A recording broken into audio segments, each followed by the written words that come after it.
and all his furniture, couch, chair, everything. He fall asleep everywhere he sleep. He had a pissing problem. My mattress was the only one that he didn't piss in. Guess what? After I come home, found out there was nothing to eat, so I had to go to bed hungry. I go to lay down. He goes, "Yeah, buddy, psst, yeah, I pissed all over your shit, and my daddy fucked up your television, smashed it." I mean, yeah, right. He goes, "No, look at it." He was like beating on it. He got up. He was all pumped up. He called me buddy, little buddy. He goes, "Hey, buddy, my daddy smashed up your television." I'm like, "Yeah, right."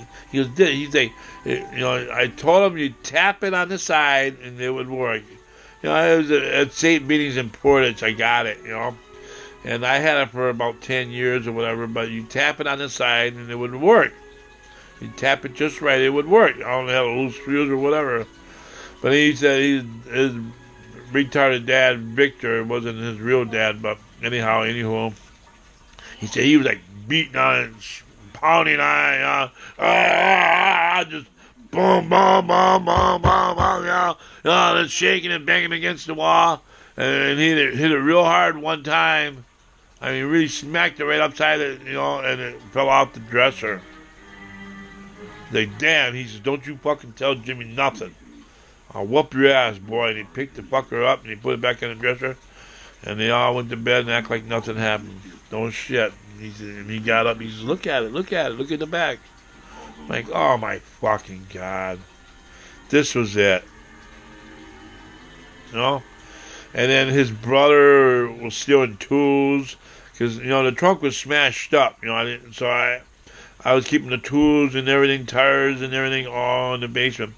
His brother was a pothead, druggy motherfucker, alcoholic motherfucker, and Brian Alexander.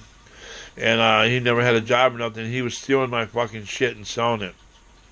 I had a tire in there. I had a flat tire, so I went downstairs in the basement to get the other tire. It was a good tire. I went to go put the fucker on and it didn't fit. I looked at it, and it was... I'm like, what the fuck? I had a spare tire, and now I said, "This is not even my fucking tire." And then here comes Anthony. He says, "Yeah, fucking Brian stole your fucking tire and sold it to a guy down the street. He got that tire out of the alley. Tried to change it and make you think that your shit's still there." I had a padlock on the fucking door. He was taking the screws out and opening the door and taking my shit and stealing it. God damn. That's when I said, the TV smashed, the boy pissed in the fucking bed.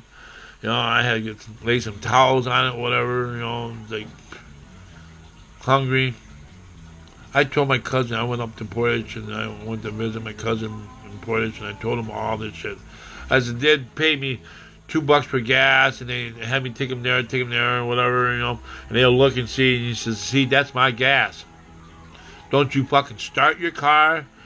When you're listening to your music to charge up your battery, don't be going nowhere, don't be going to the lakefront. That's my motherfucking gas, and you're going to take me to the store again until that gas is gone." So I told my cousin all this shit, everything. I told him everything, how they were treating me, shit, no food, I'm fucking working and shit, and it didn't fucking matter.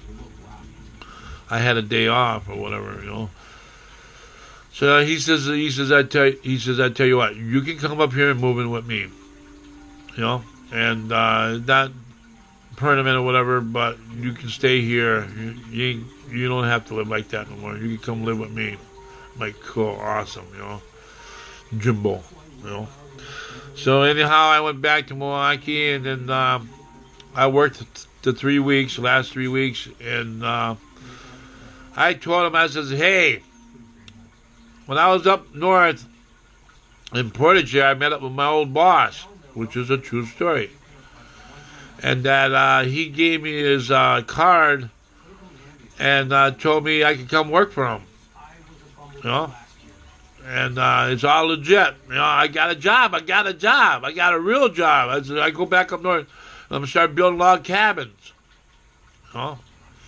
Even though I did make that all up, just, leave good bygones be bygones, and not letting them think, hey, he's leaving because he's an asshole and he don't want to deal with our shit, or whatever.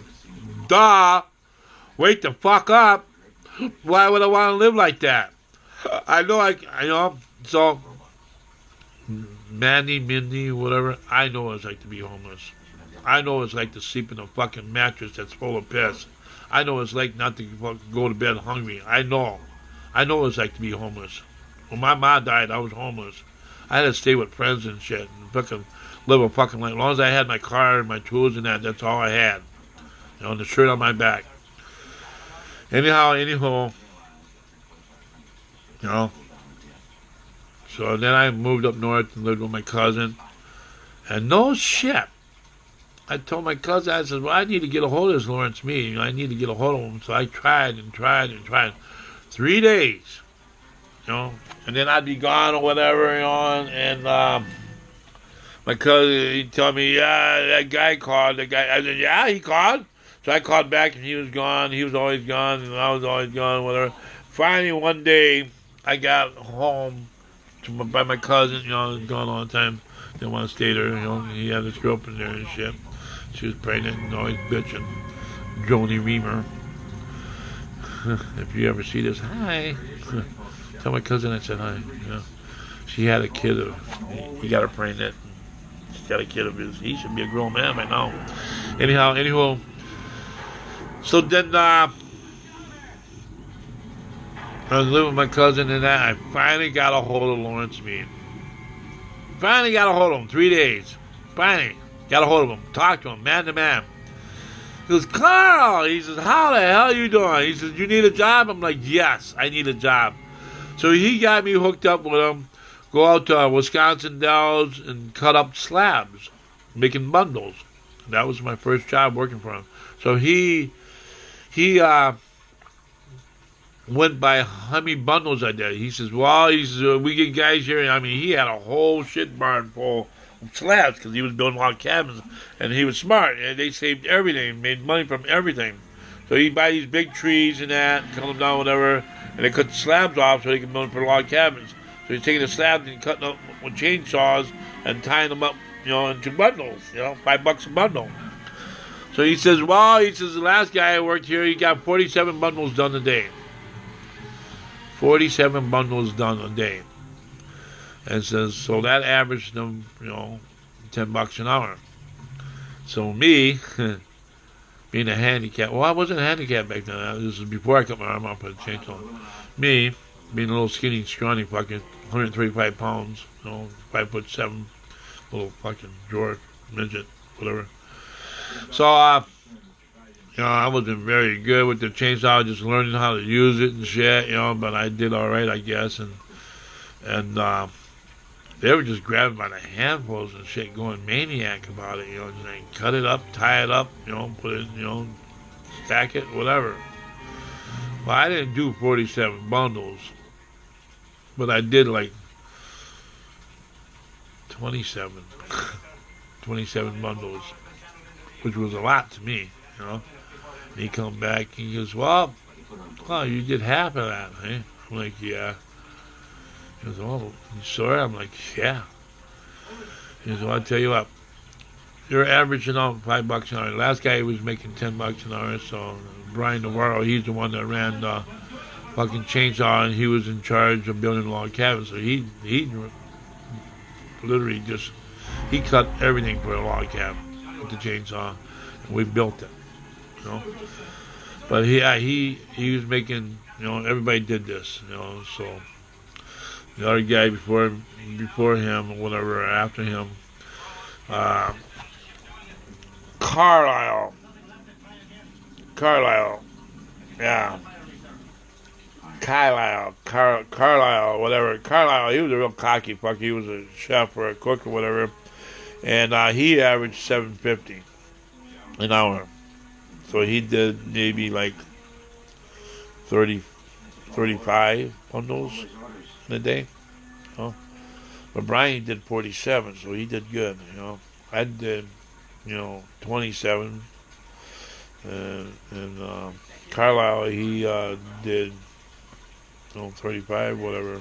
So we got paid by what we did, So I averaged out $5 an hour, which was cool, all right, So I got some money, got started, doing bundles and that, and then he had me doing buying homes and that, and having me clean up these homes and that. He goes, well, I was talking with the boys and talking about bringing you on to the crew. Are you ready for this? See, what he was ideal was get me in shape, to build log cabins. He says, all right, you meet me at my house. And he told me where it was and that. And, oh, shit. I got met with the crew and I got started building log cabins. And I remember halfway in between, we built like 5 log cabins or whatever. On the second log cabin, they had me pushing with this 2x4. They're up on the second level of the loft and that. And they're trying to, nail in this beam, with the oxwood. And they needed someone on the ground to push it. So here, me, skinny ass me, if I was my size now, fuck, it probably wouldn't have fucked up my back, but they told me, push harder, come on, push a little harder. So I'm with this big, long, 20-foot long 2x4, pushing it, trying to push this whole fucking wall over so they can nail it. Plummet, they call it, plummet. And when that's a turn and twist situation. Damn it. See, back in the day, when I was 17, I was riding my bicycle through a field, and I hit a big hole. My front tire went down the hole. I did a flip, landed on the thorn bush. My bicycle flipped up in the air and came down my back. Kind of fucked me up. Even though I was laying on the thorn bush, I didn't fucking move.